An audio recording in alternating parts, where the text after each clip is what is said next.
ناظرین گرامی السلام علیکم ورحمۃ اللہ وبرکاتہ۔ سیدھی بات کے تازہ ترین پرائم ٹائم میں آپ لوگوں کا استقبال ہے۔ ناظرین گرامی، میں انصار عزیز ندوی اس وقت آپ لوگوں کے سامنے کچھ اہم ترین خبریں، کچھ وائرل ویڈیوز اور کچھ تنقیدی تجزیے لے کر کے حاضر ہوا۔ تفصیلات میں جانے سے پہلے آپ لوگوں سے جو درخواست ہوتی ہے اس پر توجہ کرنے کی اپیل کروں گا۔ ناظرین گرامی، وائٹ ہاؤس کے سینئر عہدیداروں نے اس ہفتے شام پر اسرائیلی فضائی حملوں کے سلسلے کے بعد خطے میں اسرائیلی وزیر اعظم بنیامین نیتن یاہو کے حرکات پر اپنی بڑھتی ہوئی تشویش کا اظہار کیا ہے، یہاں تک کہ بے قابو پاگل قرار دے دیا ہے وائٹ ہاؤس نے، یعنی کہ ٹرمپ نے۔ صدر ٹرمپ کی علاقائی استحکام کے حصول کی کوششوں کو کمزور کرنے کا خطرہ بتایا ہے۔ منگل کو اس وقت کشیدگی میں اضافہ ہوا جب اسرائیل نے شامی فوج کے ٹینکوں کے اس قافلے پر بمباری کر دی جو سویدا شہر کی طرف جا رہا تھا، تاکہ دروز ملیشیا اور مسلح بدوی قبائل کے درمیان شدید جھڑپوں کا مقابلہ کیا جا سکے۔ اسرائیل نے دعویٰ کیا کہ قافلہ جنوبی شام میں غیر فوجی علاقے میں داخل ہو گیا تھا اور شامی فوج دروز اقلیت کے خلاف حملوں میں ملوث تھی۔ ٹرمپ اور عہدیداروں نے اس معاملے پر غصے کا اظہار کیا ہے۔ صدر ٹرمپ اور وائٹ ہاؤس کو حیران کر دیا ان حملوں نے۔ امریکی عہدیدار کے مطابق صدر ٹیلی ویژن پر کسی ایسے ملک میں بم گرتے دیکھنا پسند نہیں کرتے جہاں وہ امن کی تلاش میں ہیں۔ انہوں نے تعمیر نو میں مدد کے لیے ایک اہم اعلان جاری کیا ہے۔ یہ بات اس حد تک پہنچ گئی کہ وزیر خارجہ مارکو روبیو نے بدھ کو نیتن یاہو ان کی ٹیم کو بتایا کہ انہیں رک جانا چاہیے، اور یہاں تک کہ ٹرمپ نے اسے بے قابو پاگل قرار دے دیا ہے نیتن یاہو کو۔ اس سے آپ اندازہ لگا سکتے ہیں کہ کسی کی بھی بات اس وقت ظالم نیتن یاہو دہشت گرد مان نہیں رہا ہے۔ ان کے خلاف کارروائی کرنے کے بجائے ٹرمپ صرف پاگل کتا یہ نہ جانے کیا کیا کہہ رہا ہے، لیکن ان کے لگام نہیں کس رہا۔ اس بات کو لے کر کے بھی الگ الگ طرح کی تفسیریں ہیں۔ ایران کے پارلیمنٹ کے اسپیکر محمد باقر غالب نے بھی کہا کہ شام کے دارالحکومت دمشق پر اسرائیل کا حملہ صرف حملہ نہیں بلکہ پورے عالم اسلام کے لیے ایک انتباہ ہے۔ انہوں نے اس حملے کو اسرائیل کی گہری سازش قرار دیا۔ غالب نے واضح کیا کہ ایران نے ہمیشہ شامی عوام کی حمایت کی اور شام کی سالمیت اور اتحاد کی حمایت کی ہے۔ دمشق پر حملے کو محض واقعہ نہیں بلکہ پورے خطے کے عدم استحکام سے دوچار کرنے کی ایک منصوبہ بند حکمت عملی قرار دیتے ہوئے تمام مسلم ممالک کو اسرائیل کے خلاف کھڑے ہونے اور اپنے اپنے ممالک کو بچانے کی انہوں نے بات کہی، اور کہا کہ یہ سالگرہ کچھ جو ہو رہا ہے یہ سارے عرب ممالک پر قبضے کی کوششیں ہو رہی ہیں، پوری طرح سے مشرق وسطیٰ کو تہس نہس کرنے کی کوششیں ہو رہی ہیں۔ اس کی ابتدا غازہ سے شروع ہوئی، شام میں ختم ہوتے ہوئے ایران پہنچی، پھر دوبارہ شام کے راستے پورے مشرق وسطیٰ کو کھوکھلا کرنے کی کوششیں ہو رہی ہیں، اور ظالم دہشت گرد صہیونی درندے یہی رکنے والے نہیں، یہ مزید آگے بڑھنے والے ہیں، یہ کہہ کر کے انہوں نے عالم اسلام کو متنبہ کرنے کی کوششیں کی ہیں۔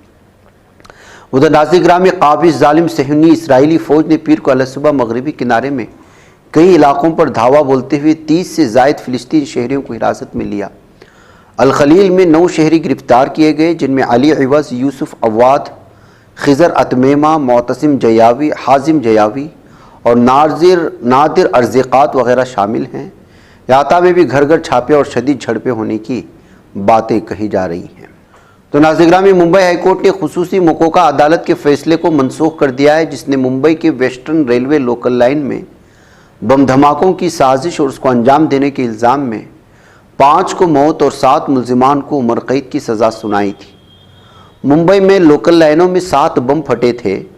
ان دھماکوں میں کل 179 شہری اپنی جانوں سے ہاتھ دھو بیٹھے تھے اور تقریباً 820 بے گناہ شدید زخمی ہوئے، 189 جنہیں بدنام زمانہ 7/11 ممبئی دھماکوں کے نام سے بھی جانا جاتا ہے۔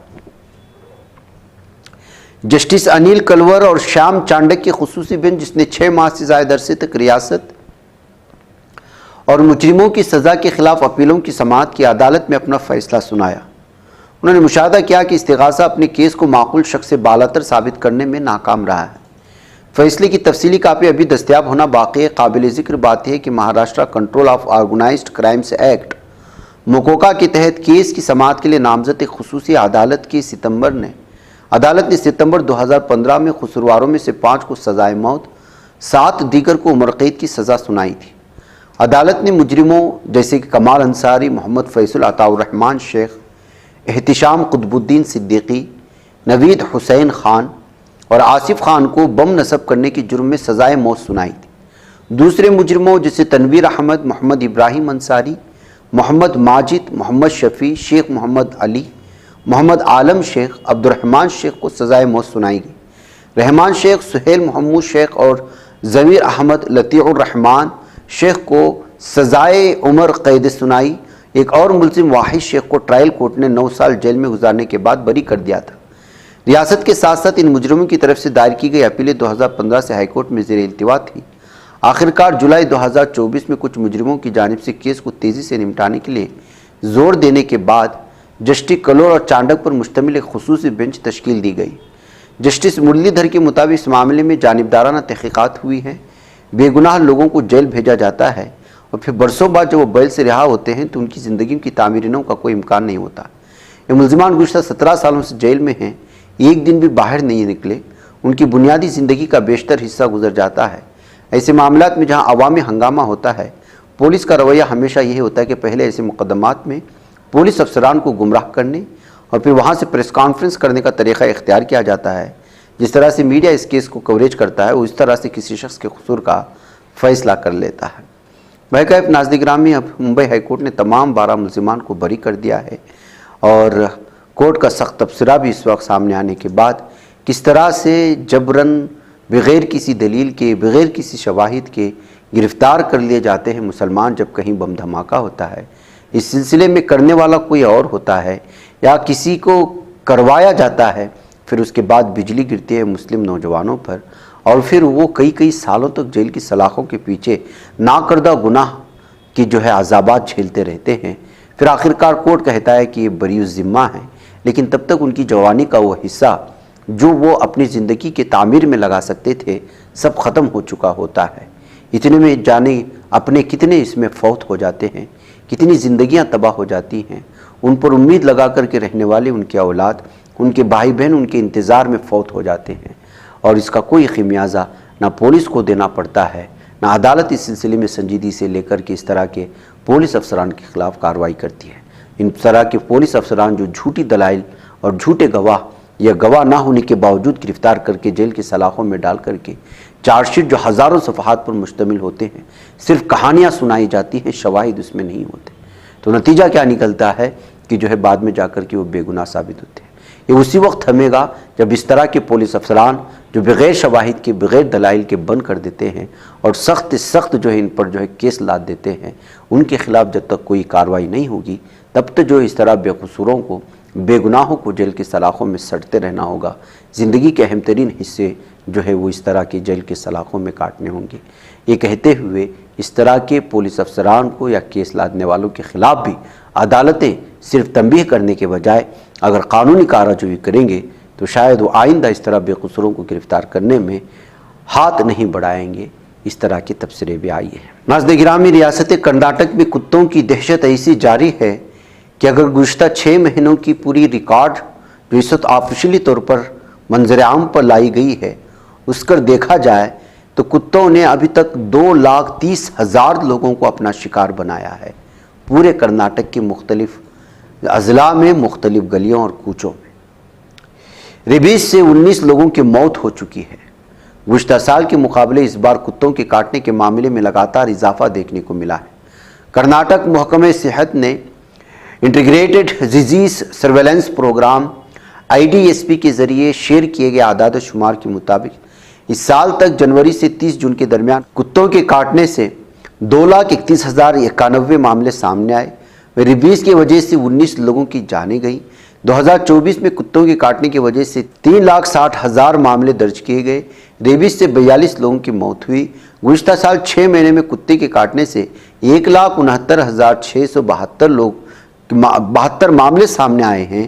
ریبیز سے 18 اموات کے ہلاک ہونے کی خبریں آ رہی ہیں۔ تو ناظرین گرامی، آپ اندازہ لگا سکتے ہیں کرناٹک میں کس طرح سے کتوں کا خوف ہے، کتوں کی دہشت چھائی ہوئی ہے، کتوں کی وحشت سے بچوں کا، چھوٹے بچوں کا گھروں سے نکلنا ہے۔ لیکن اس کے باوجود، اس قدر رپورٹ رکھنے کے باوجود، آخر کتوں کو اور آوارہ کتوں کو اور ایسے خطرناک کتوں کو یا آوارہ پاگل کتوں کو اور اس کو ٹھکانے لگانے کی حکومت کیا فیصلہ لیا ہے، اس سلسلے میں جو ہے اس حکومت سے اس وقت مختلف پیجز میں سوال کیے جا رہے ہیں۔ ناظرین گرامی، تیز بارش کے بعد ویشنو دیوی راستے پر لینڈ سلائیڈنگ کی خبریں آ رہی ہیں۔ اس میں 7 عقیدت مندوں کے زخمی ہونے اور کئی لوگوں کے ملبے میں دبے ہونے کی خبریں بھی آ رہی ہیں۔ حادثے میں لوگوں کو ابتدائی علاج کے لیے کٹرا کے سرکاری اسپتال میں داخل کرایا گیا ہے۔ اس لینڈ سلائیڈ واقعہ سے گھوڑا پٹو اور پالکی وغیرہ کی خدمات کو ہموار کرنے کو لے کر ایم ٹیک کمپنی کے ذریعے قائم پری پیڈ کاؤنٹر بھی پوری طرح سے تباہ ہو چکا ہے۔ جہاں ناظرین میں کٹرا سے ماتا ویشنو دیوی بھون کی طرف جانے والے راستے میں بان گنگا کے پاس یہ اچانک لینڈ سلائیڈنگ ہوئی تھی، جہاں پر جا رہے سیاحوں کو بہت بری طرح سے اس وقت جو ہے زخمی ہوئے ہیں اور نقصان پہنچا ہے۔ ناظرین گرامی، اس وقت جو ہے پارلیمنٹ میں بولنے نہیں دیا جا رہا ہے، سوالات کرنے نہیں دیے جا رہے ہیں۔ اپوزیشن لیڈر ہونے کا کیا مطلب ہے؟ سندھور کا جو آپریشن چلا، اس کے بعد سے حکومتوں پر، مرکزی حکومت پر مختلف قسم کے سوالات آئے۔ 6 فائٹر طیارے جو خربہ خرب روپے مالیت کے ہیں، اس کو پاکستان کی جانب سے مار گرائے جانے کے بعد ظاہر سی بات ہے کہ اچانک جنگ بندی ہو جاتی ہے۔ جنگ بندی کو لے کر کے ٹرمپ بار بار یہ کہتے ہیں کہ ہم نے یہ جنگ بندی کروائی، لیکن حکومت اس سلسلے میں چپی سادھی ہوئی ہے۔ وہ کہنے کو تیار نہیں ہے کہ جنگ بندی کس کی بنا پر ہو، کہنے کی وجہ سے ہوئی، کس وجہ سے ہوئی اور اتنا مجبور کیوں ہو گئے، جبکہ جو ہے بھارت پوری طرح سے پاکستان پر اٹیک کر کے وہاں نقصان پہنچانے کی کوشش کر رہا تھا اور مکمل طور پر کنٹرول بھارت کے سینا کے ہاتھ میں تھا۔ اس کے باوجود حکومت جو بڑے بڑے دعوے کر رہی تھی، کالر اوپر اٹھا کر کے اسی چیز کو لے کر کے الگ الگ طرح کے معاملات میں فائدہ اٹھانے کی بھی کوشش کر رہی تھی۔ جنگ بندی کیوں ہوئی، کیا چوک ہوئی، کتنے فائٹر جیٹ طیارے مار گرائے گئے، نقصان کتنا ہوا، ہمارے نوجوانوں کو کتنا نقصان پہنچا، کہاں کہاں ان کے حملے یہاں پر لگے، یہاں سے حملے ہونے والے میں پاکستان کو کتنا نقصان ہوا، یہ ساری چیزیں بار بار دریافت کی گئی، لیکن مرکزی حکومت کی جانب سے چپی سادھی گئی۔ اب یہی بات چونکہ اس وقت جو ہے مانسون پارلیمنٹ میں جو ہے اس وقت سیشن چلنے والا ہے، چل چکا ہے، اس کا آغاز ہو چکا ہے، لیکن ایسے میں کسی کو بولنے نہیں دیا جا رہا، سوالات اٹھانے نہیں دیے جا رہے، ہر ایک کو چپ کرانے کی کوششیں ہو رہی ہیں۔ یہ الزام کانگریس کے راہل گاندھی بھی اور دیگر ایک ایم پی نے بھی کیا ہے، آپ اس کو یہاں پر سن سکتے ہیں۔ جو ہاؤس میں ڈیفنس منسٹر کو بولنے دیتے ہیں، ان کے لوگوں کو بولنے دیتے ہیں، اگر وپکش کا کوئی کچھ کہنا چاہتا ہے تو الاؤڈ نہیں ہے۔ میں لیڈر آف اپوزیشن ہوں، میرا حق ہے، مجھے تو کبھی بولنا ہی نہیں دیتے۔ یہ ایک نیا اپروچ ہے۔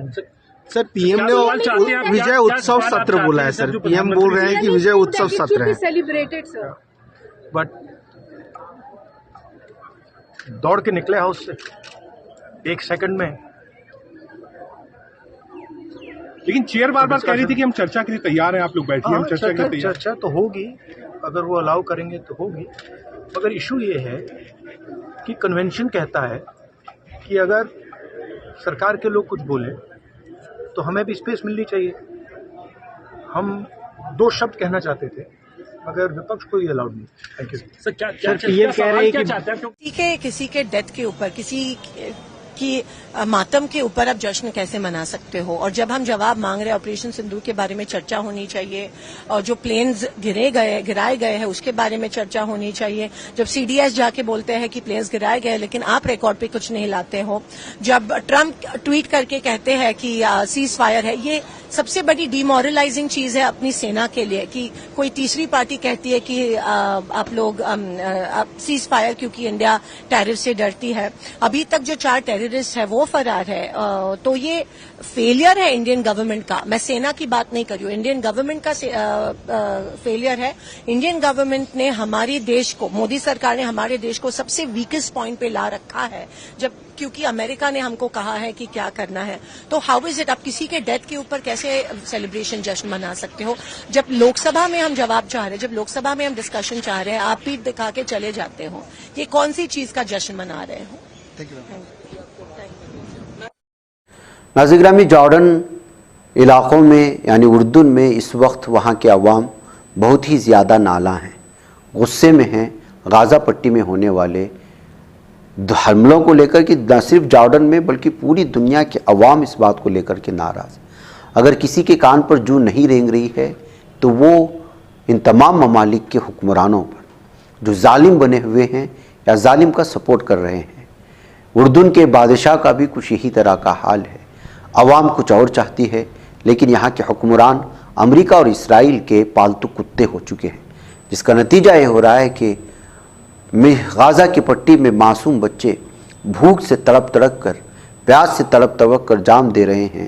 لیکن نہ جارڈن اپنا بارڈر کھولنے کو تیار ہے، نہ مصر اپنا بارڈر کھولنے کو تیار ہے. اس کا نتیجہ کیا ہو رہا ہے وہ آپ لوگوں کے سامنے ہے. عوام میں غصہ مل رہا ہے اور غصے کی وجہ سے راستے پر آ رہے ہیں. راستے پہ آ رہے ہیں تو جارڈن کی پولیس ان کو گرفتار کر رہی ہے. مختلف لوگوں کو جو ہے ان پر آنسو گیس کے گولے داغ کر کے نہ صرف گرفتار کر رہی ہے، ان پر ظلم و ستم کی انتہا بھی کر رہی ہے. کیوں؟ صرف اس وجہ سے کہ وہ لوگ غازہ کی پٹی کے مسلمانوں پر ہونے والے ظلم و ستم کو لے کر کے یہاں کی حکومت سے کر رہے ہیں کہ وہ وہاں کا سپورٹ کریں. ناظرین مجھے اجازت ہے. السلام علیکم ورحمۃ اللہ وبرکاتہ. بچ پاتا ہے کوئی صحافی کی نگاہوں سے، ملاتا ہے یہ لوگوں کو محبت کی پناہوں سے. کرم اور درد مندی کا ہے ایک سنسار سیدھی بات. عزیمت جرأت و ہمت کا ہے اظہار سیدھی بات. عزیمت جرأت و ہمت کا ہے اظہار سیدھی بات. یہ چینل حق نگر بن کر کچل دیتا ہے فتنوں کو.